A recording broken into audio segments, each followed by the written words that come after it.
Hello. So today we'll be talking about the cluster admin part of the CKS, which is very, very interesting, right? How do we secure our cluster, right?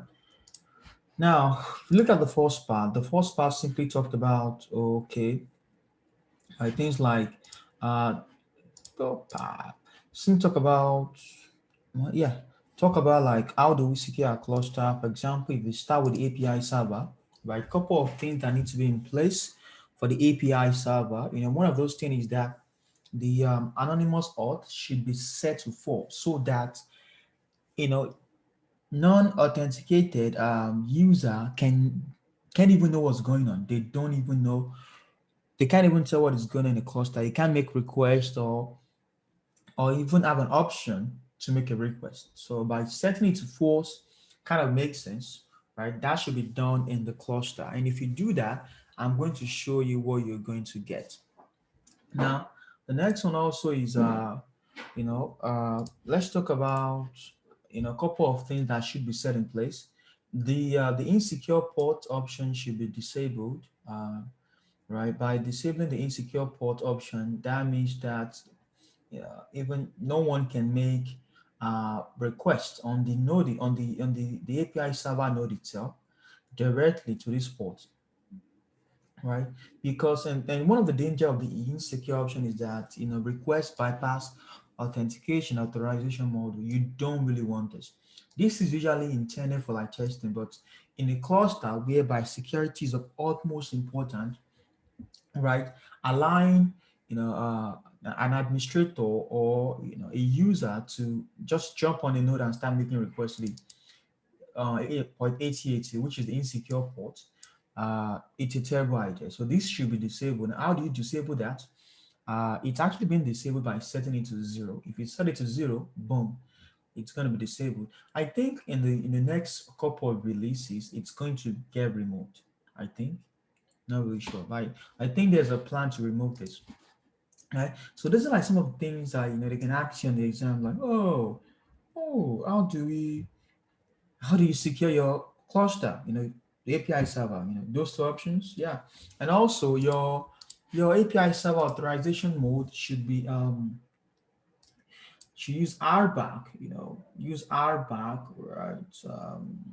To ensure that things like cluster role binding, specific or explicit configuration is used to determine who has access to what, right? Try to use RBAC for your configuration, for your authorization mode of the API server so that, you know, explicit like configuration like this, role binding is going to guide, what, authenticated user can do in the cluster, right?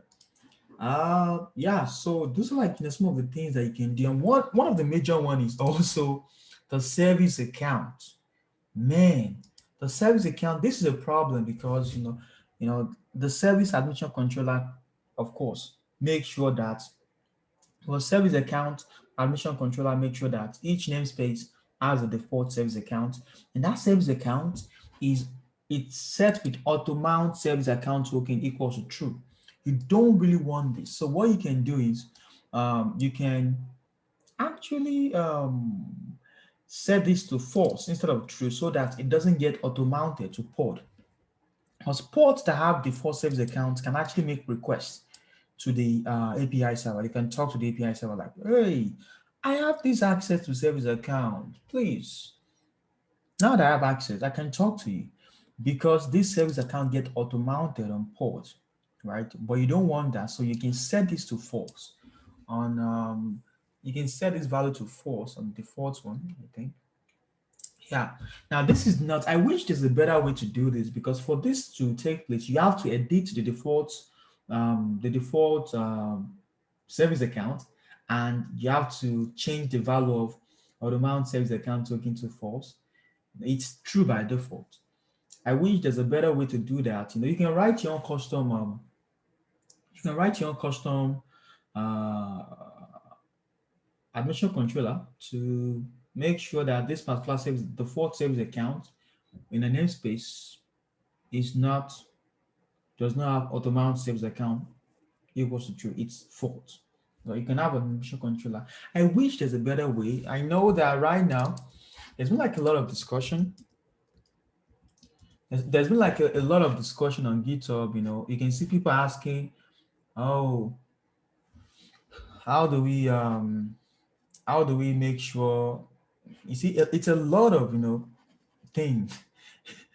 People are talking about it. Some are talking about how to abuse it. Some are talking about like you know, how to get rid of it, blah, blah, blah, how to make it optional for people, how to make a value configurable, you know, in the cluster. But this is an ongoing conversation right now, right? But in your cluster, try to find a way to make sure this is set to false, right? And this one simply means update your cluster frequently. So this is what I've talked about like so far in this section of admin. I'll say admin your cluster, mostly API server and your service account, security, so that you can control who can access to the API server. Now let me show you something real quick. Why is my item? All right, you can see my my this thing. Now, anytime if you disable, if you enable anonymous access, that means anyone can make a request to your. They can make a request. I port forwarded it. Anyone can make a request to your API server, and then they are going to be able to. They are going to be allowed into the cluster. But the only problem is that they are going to fail should they are going to basically fail on the fact that system anonymous user doesn't have a role, because this is RBAC. It doesn't have a permission in cluster to list, right? So it's not that the request was allowed, was authenticated as this user, but it wasn't authorized. Now if for some reason I'm able to authorize it, an attacker is able to authorize system anonymous, then this request is going to go through, right? Because the request is already authenticated as this particular user. But if you set anonymous equals to false, the request itself is not going to be authenticated. It's like, no, this is not allowed.